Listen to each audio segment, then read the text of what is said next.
Hey guys, Brent and Tyler here from CTS. Today we're just going to run through the glute ham raise, the setup, how to use it, and just some technique points as well. So Brent's going to jump in here.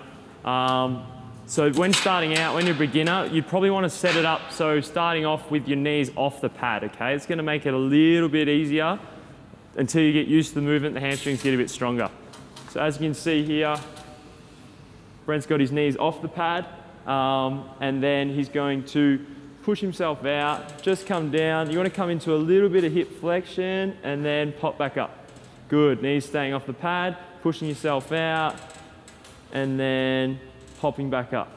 All right, so when starting out, one thing you don't want to do is you don't want to come out to that sticking point. So sticking point is going to be when your Brent's furthest away. So that's about there. That's going to be the hardest position. So that's going to be really hard to come back from when you're starting out. So if Brent does it again, he's just going to come past that position slightly. So come down a little bit further and then pop back up.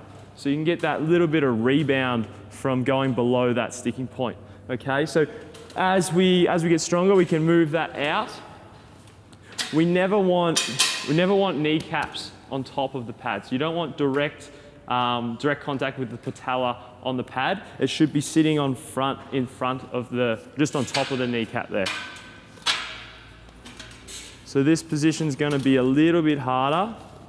Now every rep, so Brent's going to come down. He's just going to come just past that sticking point again, trying to push himself away and then back up.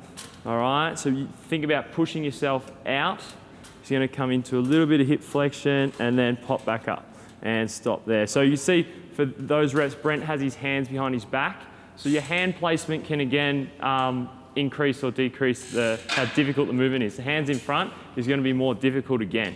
Okay, so that's the glute ham raise. You can also use this for a horizontal hip extension. So Brent's just going to demonstrate that.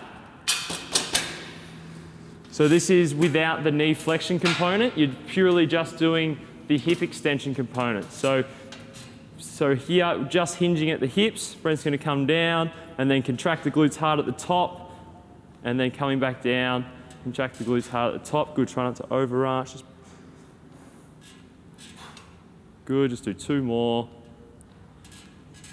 So here is more just working that hip flexion, upper hamstrings and glutes.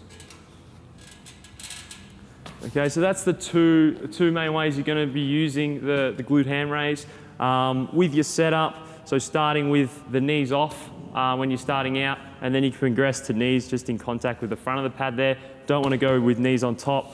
And obviously with your foot placement, you just want it tight around the ankles. And then if you do place these a little bit lower, it will make it a little bit easier as well due to that angle. Okay, so hope you got something out of that. Thanks.